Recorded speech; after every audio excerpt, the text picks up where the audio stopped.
chapter 13, verse 5. It says, "And Lot also, which went with Abram, had flocks and herds and tents. And the land was not able to bear them, that they may dwell together, for their substance was great, so that they could not dwell together. And there was a strife between the herdmen of Abram's cattle and the herdmen of Lot's cattle, and the Canaanites and the Perizzites dwelled then in the land. And Abram said unto Lot, Let there be no strife, I pray thee, between me and thee, and between my herdmen and thy herdmen, for we be brethren.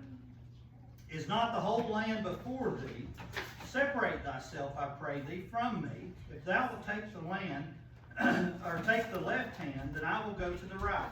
Or if thou depart to the right hand, then I will go to the left.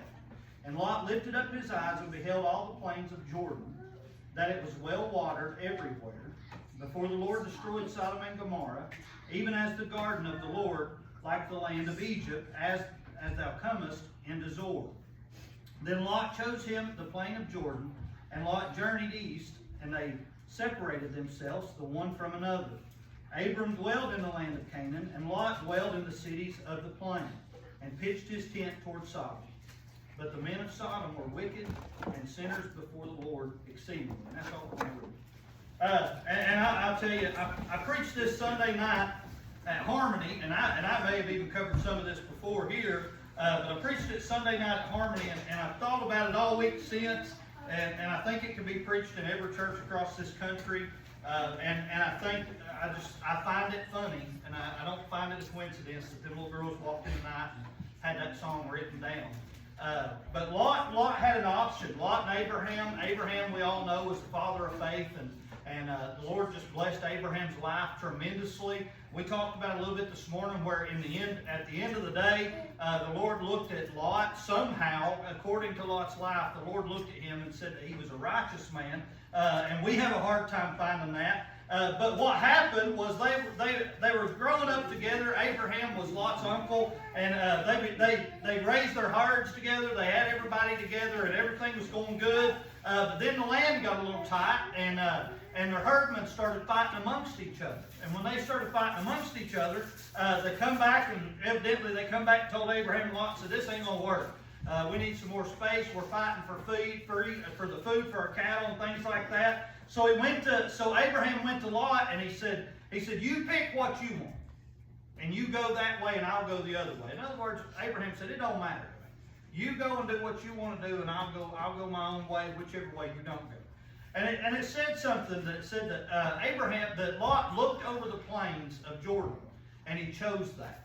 And I sat and thought about, we talk a lot of times about how we'll get into situations, and it'll look like a good situation, it'll feel like a good situation, and then all of a sudden we realize it ain't a good situation. So when he chose the plains of Jordan, you can look at that, and by any man's standard, we'd say, well, that makes sense. The well-watered plains of Jordan, there would be plenty of food for his cattle, there'd be plenty of food for everybody, everything was going to be prosperous. Makes perfect sense. But what happened was, when he got there, he planted his stakes, he put his tent up and planted his stakes facing Sodom. And as he looked at Sodom, we know the story that happens with Lot. He ends up in Sodom. He ends up corrupted. He loses his whole family because of Sodom and because of sin. We'll say that. That's what, when you look at Sodom in the Bible, it represents a city full of sin. What we would call Las Vegas in today's world is Sin City. In biblical times, Sodom would be referred to as Sin City. But he looked over Sodom as he planted his stakes for his tent, and he began to watch Sodom, and he began to see everything that went on there, and it began to draw his attention there. And that's what them little girls they just don't know. We got dust on our Bibles, but brand new iPhones. And they ain't a person in here, well, I know a few. Joe's one of them. Joe made it clear months and months ago. He said, them phones is something you ain't got to worry about with me. I don't worry about it. But most of us will walk through town, and if you ain't ever watched entertainment, go sit downtown somewhere just find you a park stool and just sit down and watch the people walk over top of stuff because they can't lift their head up from their iPhone. Or if you're an Android person, I'm talking to you too. That's just what they use as an iPhone. Either one of us, where a lot of us are guilty about that consuming us and it taking us in. But you say, well, that ain't me. Well, that's fine. There's other things. There's not just cell phones. There's bad decisions everywhere. I had somebody tell me one time, living in a sinful state, in a sinful situation, they said, well, we were told to pray about it, and if it felt right, we were to do that. And I said, let me just tell you, if that's what feels right, that I don't care who tells you that or where you got it from, that ain't of God. The situation you live in is not of God, and you can't blame it on God. So just because it feels right means it's pleasing your flesh, not your spirit. Amen. Now, if you look at Sodom and you look at Lot, Lot was raised up around Abraham, who was a righteous man, and he was taught the ways of Abraham. So he knew what was right. He knew the right way to go. But when he looked at Sodom long enough, it began to make his flesh crawl, and he decided that I got to go find out what that's all about.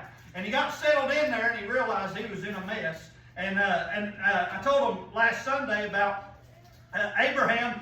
We know how bad Sodom was, in the sense that Abraham looked at God and he said, God, if I can find 50 good men, will you spare the city?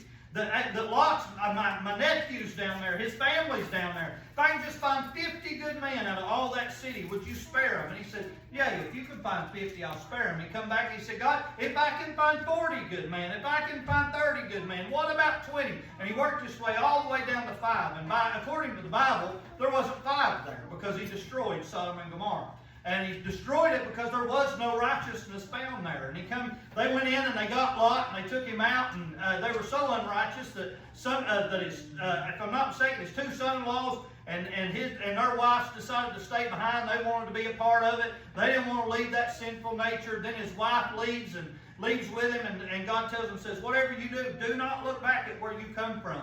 And you could go over there now. There's a pillar of salt on the side of a mountain over there, and they say that that's Lot's wife, where God said, if you look back, I'll turn you into a pillar of salt. There's a pillar of salt still there today because she looked back. Because she looked back at what Sodom was and what it represented, and she decided, I don't know that I want to leave that. I'm going to get one last glimpse. If I had any advice to trade today, it'd be don't look back. Don't look back at what was there before and what all that used to be. Don't look back at that. Look forward and do like Abraham and say, you can go whichever way you want to go. I think I'm just going to go the way the Lord tells me. And the Lord told Abraham throughout his life, he said, don't drag your tent stakes too deep. You ain't going to be here long. He said, I'm just looking for a city. I'm searching for a city that's not made by hands. He said, what that meant was I'm just following God. I'm trusting in Him. I'm gonna go wherever He goes. But Lot chose the other way. But we oftentimes, now that we've bashed on Lot long enough, let's focus on ourselves. We oftentimes do that. That other part of the song said, but are we really busy, or is it just an excuse? And I believe that's what most of us, if we can acknowledge. You don't have to stand up, raise your hand, and say, boy, I'm guilty, guilty, guilty. But we can acknowledge sometimes we say we're busy, and all it is an excuse. All it is something keeping in the way of what God's wanting to do in our life. We got people all around us that need the Lord, need to get in God's house. And there ain't nothing but air and opportunity between us. All we got to do is go knock on the door. If they look at you and say, don't come back, say, well, I came the first time. When we first moved to Harmony Baptist, we moved it down on William Blunt Drive. We outgrew our little building on Lincoln, moved down to William Blunt Drive, and we decided we was going to go around and do a visitation. And walked up to this guy's house and had no solicitation, no witnessing, no church functions, no this, no that, on a big sign on his window. So I didn't knock. I just went and left the church flyer right there beside the sign. I said, he'll either come and burn it down or he'll come get saved, one or the other. Had another guy that we come to, and he had a big old cross on the side of his house. And I thought, well, this might be an open door here. We're going to get somewhere with this guy. And knocked on his door, and he come out, and he said, what do you want? We said, well, we just held our flyer up. We said, we're a new church in the area. We'd just like to invite you when you got time. Like to see you come. He said, I'm too busy for that nonsense. I said, what's your cross doing on the wall? And he just looked at me like he could have burnt me to the ground standing there. But I just wanted an answer. What's your cross doing on the wall if you're too busy for it? Now, I'll tell you this. We've heard people talk about it before, and we've seen it. You ride around with Jesus stickers on your car and everything else, and you're flipping people birds and doing everything else. You got your eyes looking in the wrong direction. You're doing the wrong things you're advertising the wrong way for Jesus. But I started thinking about like them girls said, we're too busy, but are we really busy, or is it just an excuse? Lot had every opportunity. He could have stayed. He could have went any direction he wanted to go, but he chose to go the wrong way. And again, he went to Jordan looking at that well-watered plain and thought, boy, this is a good place. But he pitched his tent in the wrong direction. And there's people in here tonight. There's young kids in here. There's young adults in here, and there is everything out there to catch your eye. And I heard a guy preach one time about billboards, and that's his whole message was billboards. And he talked about how on the billboards you'll see advertisements for alcohol, you'll see advertisements for nightclubs, and advertisements for this and that. He said, but what you don't see is the backside of that billboard. And he said, this just sticks and rubber. He said, it's just nailed together, glued together, and he said, there's nothing there. And he said, what that is that billboard promises a lot, but it leads to nothing. And that's what we look at today. That a lot of times when Lot looked at Sodom, it had a lot of promise and it had a lot of good things of people. And boy, it draw you in if you wasn't careful. But what it led to on the back end was disaster and nothing. I know a lot of families, and I'll just say this: I've known a lot of people that were alcoholics for years and drug addicts for years and things like that, and it destroyed their families, destroyed their homes. But they ain't a billboard one that you drive by that shows what alcoholism does to you. They ain't a billboard one going to put it up and say, look at this pretty picture, and then this is what it leads to. They ain't a beer company or a liquor company out there that'll put that on a billboard, because they will suck you into the wrong things, and then you get lost in it and can't find your way back out. Had it not been for Abraham, Lot would have been lost. Lot would have been in there. He'd never been able to find his way out, but his uncle loved him, and he said, my nephew's in there. I got to go get him. I got to go out and get him. And they sacrificed themselves to go out and get Lot and bring him back out. But we know how the story ends. The story ends with Lot in a cave as an alcoholic that had incest with his two daughters and ended up having kids from it. And he literally destroyed his family based off of one decision that he made. And I'll just tell you, we're all right there. They ain't one of us better than the other. One to see. I'll tell you, me and Ashley, when we started doing foster care, and we took Sophie and we got ready to adopt her, and we went to court, and boy, we talked a big game. I'll just tell you, we was young. I'll just say we was young and done.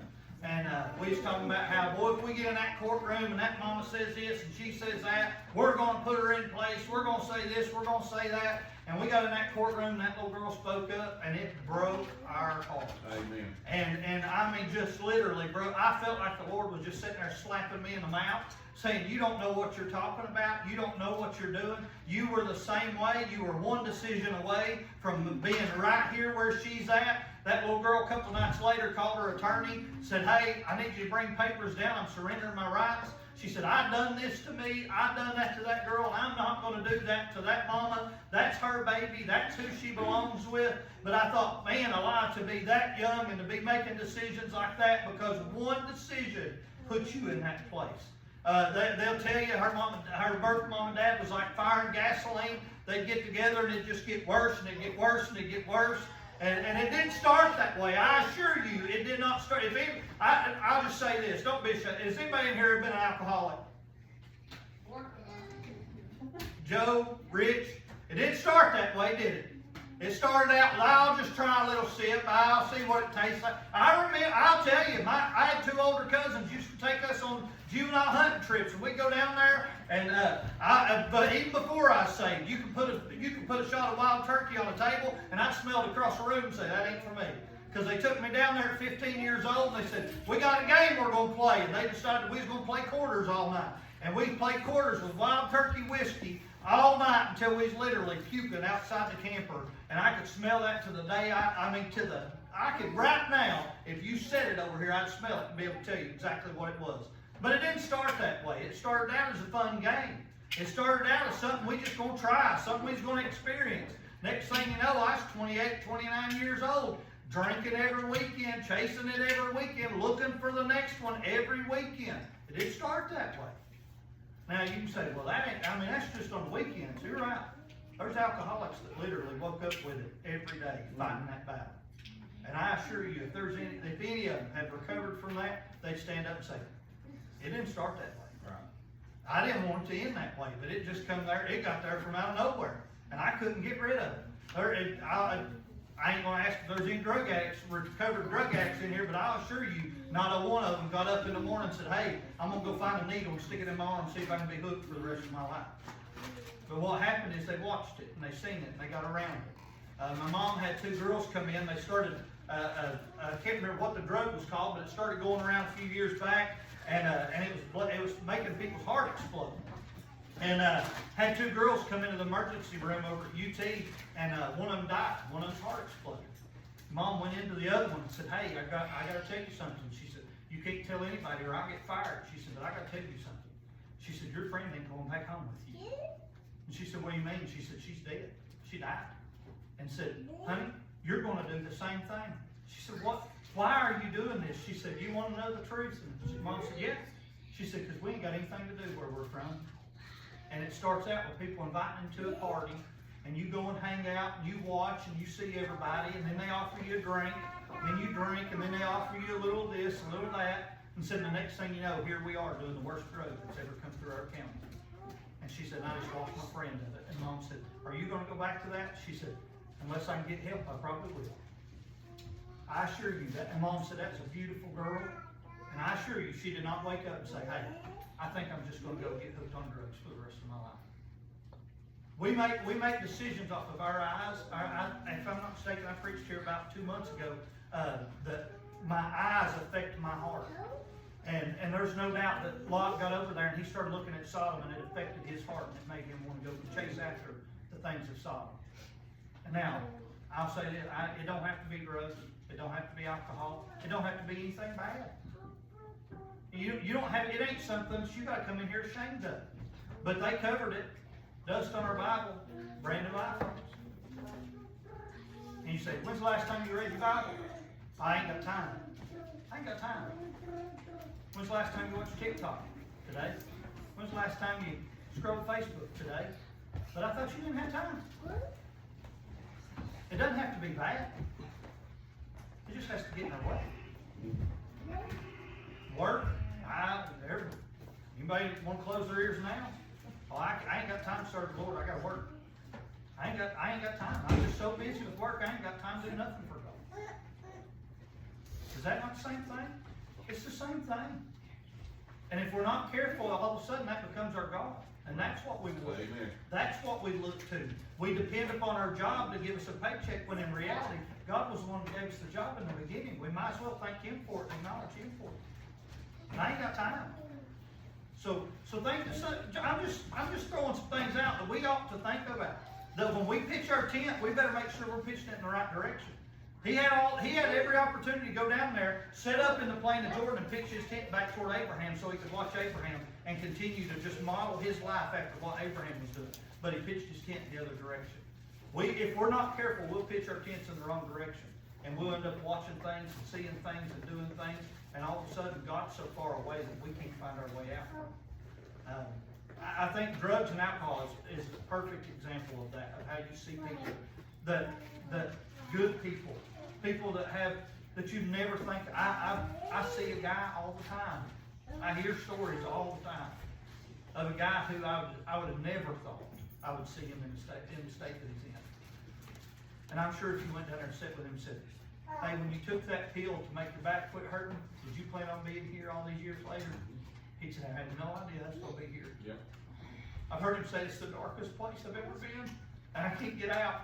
I don't know how to get out, because he pitched his tent towards somebody else rather than pointing it toward God. And it's ruined his life. I've got family that Ashley mentioned it, that ain't been in church in months, but boy, they're chasing after everything else. Got everything under the sun going right for them, and they ain't one time said, Lord, thank you for the ability. Thank you for being able to do this for us. Thank you for loving us when we've ignored you. We've got our tent facing everything else. We're chasing everything that we can. And we've forsaken you with everything we've got. If we're not careful, we'll end up, we can bash on Lot, and we can call him filthy, and we can call him degradable. I mean, we can do whatever we want, and in all reality, we wouldn't be lying. But if we're not careful, we'll end up in the same place. Now, I'll say this, I don't know of anybody in here that's doing that. But I believe sometimes we gotta have a warning. There's things out there that'll catch your eye, and it'll destroy your life. We got young people sitting in here tonight, we've got young kids sitting in here.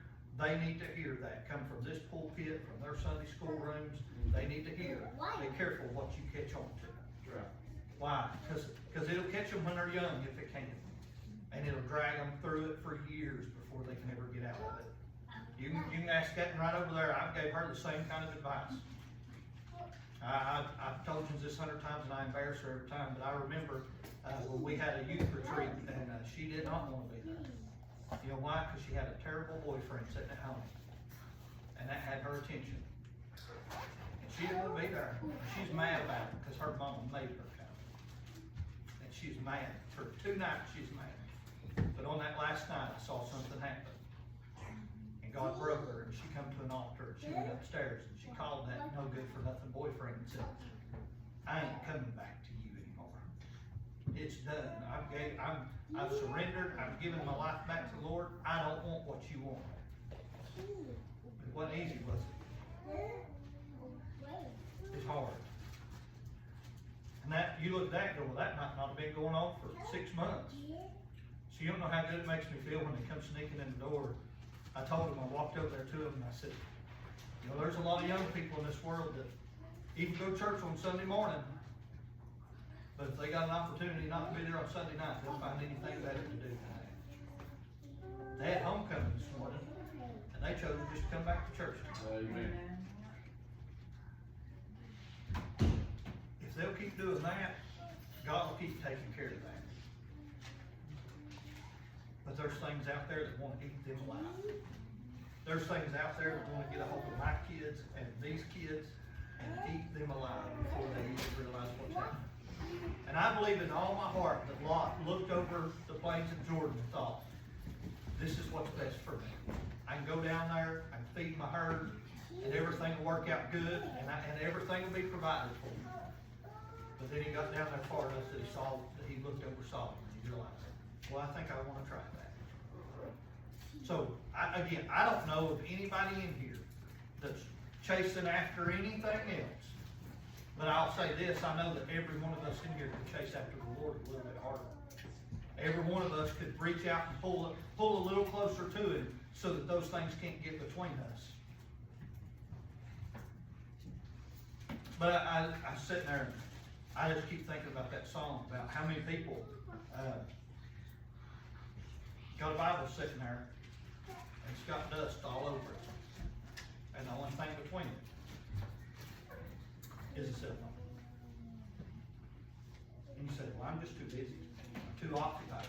I ain't got enough time.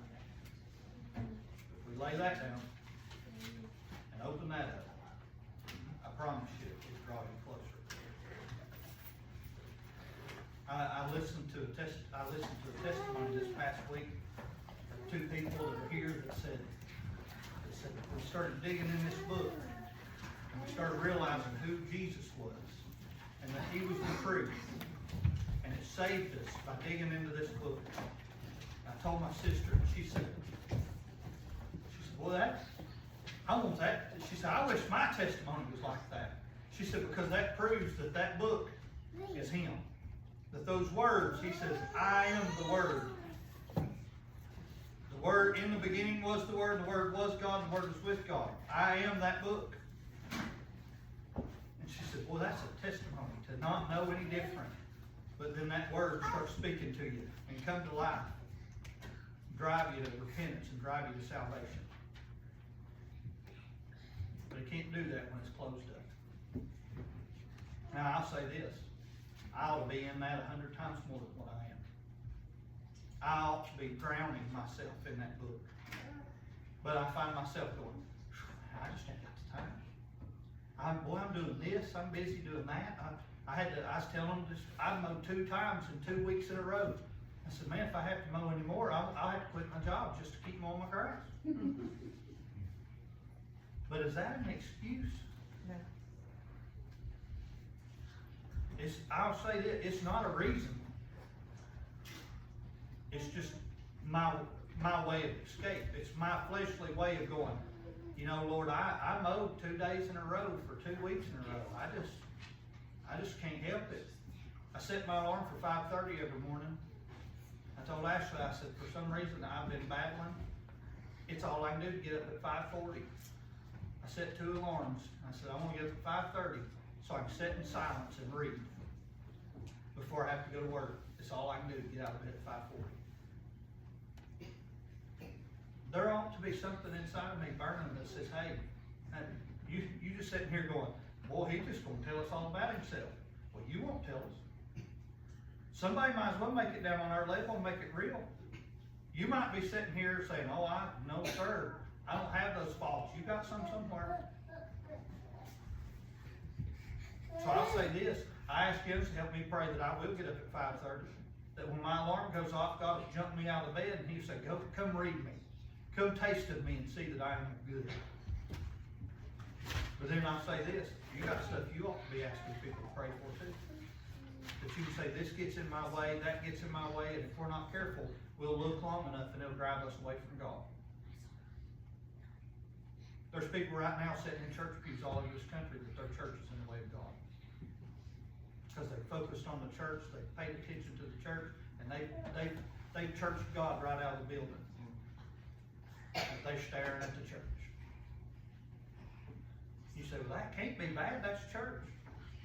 If it's between you and God, it is bad. That's like this. I love this place. Y'all know my heart. I hope you do by now. I love this place. And I don't want nothing but good for this place. But if this place gets in the way of God and I don't see him anymore and all I see is these paneling walls, I'm hurting. I need help if that's the case. But the positive is I get to come in here in the last few weeks. I've got to watch what he's doing. And I get to see new faces. And I get to hear testimonies of this. And I get to see people get saved. And I ain't got no choice but to look to him. Amen. But there's a lot of people that have let a building stand in their way of God because that's the building. Now, there ain't no doubt there's a special thing about the building. You don't get me started. I love the building. I love the building of itself. I love the building of the body that comes together. But that body's nothing without Christ. And we could focus upon the building so much that we forget Christ. And if we do that, we ain't no different than Lot focused upon Sodom. So I'll say that. If it ain't nothing else hits you, let's make sure we're focusing on God. Let's make sure that we're keeping him in the crosshairs. We're going to stay with him. No matter what comes, we're going to stick with him. Anybody got anything?